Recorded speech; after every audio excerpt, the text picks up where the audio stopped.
Hello, good morning everyone. आज मैं आपको बताने वाली हूँ क्रॉनिक डिसीज़ के बारे में। आज हम सब लोग जानते हैं कि कई सारी डेथ क्रॉनिक डिसीज़ की वजह से हो रही है।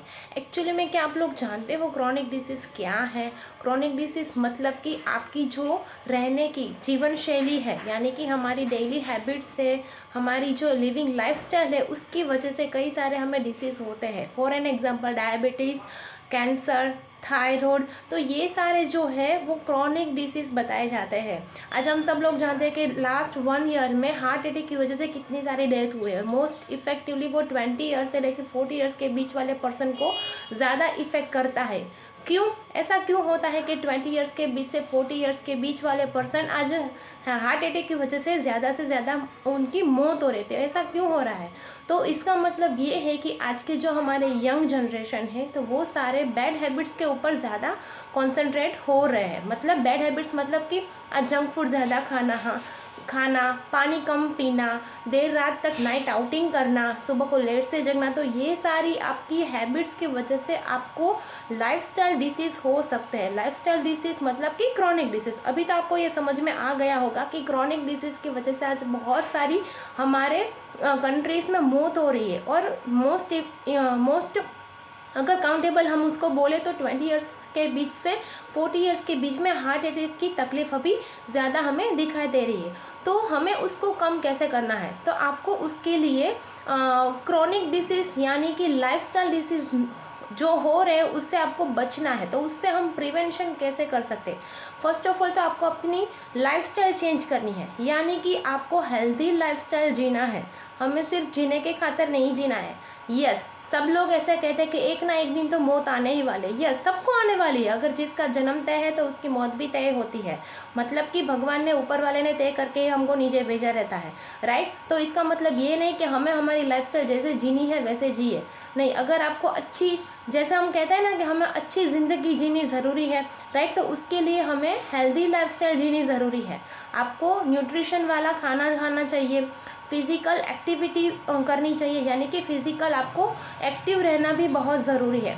पॉजिटिव माइंडसेट रखना भी बहुत ज़रूरी है। हम हर बार ये सोचते हैं कि इसने मुझे ये कह दिया, उसने मुझे वो कह दिया, उसका ऐसा हो वैसा हो। नहीं, हमें किसी और के बारे में बुरा नहीं सोचना है। हमें क्या करना है? सेल्फिश बनना है। सेल्फिश मतलब ये नहीं है कि हम सिर्फ अपने बारे में सोचें, नहीं, हम सिर्फ अपने अच्छे के बारे में सोचें। इसका मतलब ये नहीं कि हम दूसरों के बारे में बुरा सोच रहे हैं, नहीं, नो। तो हमें क्या करना है? पॉजिटिव माइंडसेट रखना है, फिजिकली एक्टिव रहना है, हेल्दी ईटिंग यानी कि हेल्दी अच्छा खाने की आदत डालनी है। 32 बार खाने को चबाना है। हमारे खाने में प्रोटीन, फाइबर की प्रॉपर मात्रा होनी ज़रूरी है। ऐसा नहीं है कि सिर्फ कार्ब्स ही होना ज़रूरी है, नहीं। तो इससे आपकी कैलोरी इंटेक तो होगी ज़्यादा, लेकिन साथ में फैट भी होगा। कंपैरेटिवली आपको प्रोटीन एंड फाइबर की मात्रा कम मिलेगी। उसकी वजह से क्या होगा? हमारे शरीर में चर्बी जमा होगी। और हम सब लोग जानते हैं कि अगर हमारा वेट ज़्यादा बढ़ेगा तो हमें क्रॉनिक डिसीज़ होने की संभावना बढ़ जाती है। इसीलिए हम लोग ये प्रमोट करते हैं आप सभी लोगों को कि आप अच्छी ज़िंदगी जियो, हेल्दी एक्टिव लाइफस्टाइल जियो, जिसकी वजह से आप अपने बॉडी में क्रॉनिक डिसीज़ आने की संभावना को कम कर सकते हो। हम सभी लोग ये जानते हैं कि हमारे देश में डायबिटीज़ की मात्रा अभी छोटे बच्चों में भी टाइप 2 डायबिटीज़ दिखाई जाता है ना? तो इससे हमें बचना है। और डायबिटीज़ पर हमारा इंडिया नंबर 1 आता है, उसमें भी हमारा गुजरात का नंबर 1 आता है।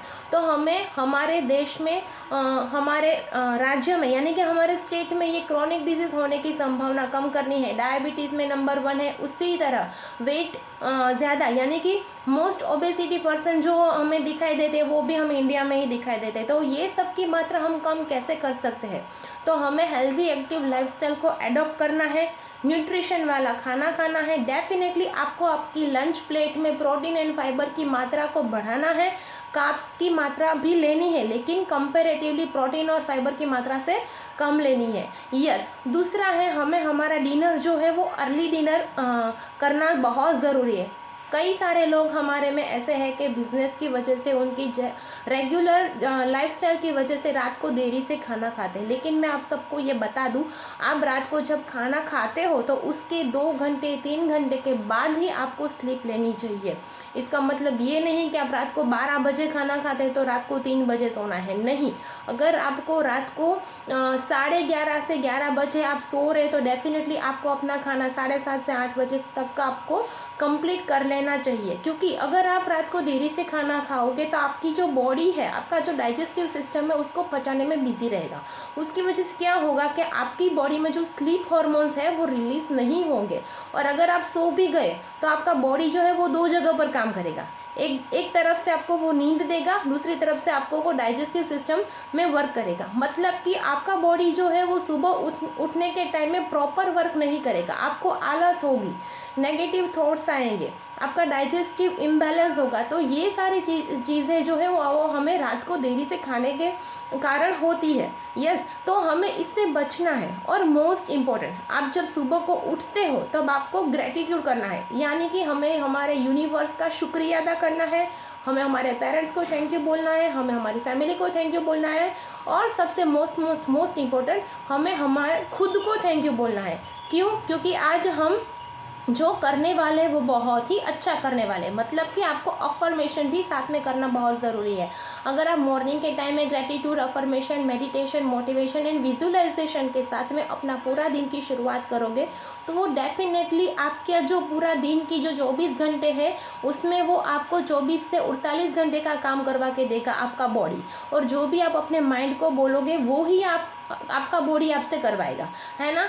तो यस, ऐसी ही अमेजिंग सी हेल्थ टिप्स के बारे में जानने के लिए डेली बेसिस पर हमारे चैनल के जो वीडियोस आते हैं उसको आप देखते जाइए, और हमारे हेल्दी जो नॉलेज है उसको एडॉप्ट करते जाइए। तो ये सारा जो नॉलेज का पार्ट है वो बेसिकली मेरे पर्सनल एक्सपीरियंस, मेरे रिसर्च और मेरे जो 3.5 साल की हेल्थ जर्नी है उसके रिगार्डिंग मैं आपको ये दे रही हूँ। डेफिनेटली हम पूरी दुनिया को हेल्थियर एंड हैप्पियर बनाने के मिशन में हैं। अगर आप मेरे साथ मिशन में जुड़ना चाहते हो तो आप कमेंट बॉक्स में भी लिख सकते हो, और अगर आपको हेल्थ रिगार्डिंग कोई भी जानकारी चाहिए तो उसके बारे में भी आप लिख सकते हो। अगर आपको मेरे वीडियो में कोई इम्प्रूवमेंट चाहिए तो वो इम्प्रूवमेंट भी आपका एक्सेप्टेबल रहेगा। सो थैंक यू सो मच। आज के जो वीडियो है वो क्रॉनिक डिसीज़ के ऊपर है। आपको अपनी जो लाइफस्टाइल है उसको हेल्दी लाइफस्टाइल करनी है, हेल्दी एक्टिव लाइफस्टाइल करनी बहुत ज़रूरी है क्रॉनिक डिसीज से बचने के लिए। So thank you very much everyone. Take care and bye bye. Have a nice day, have a great day.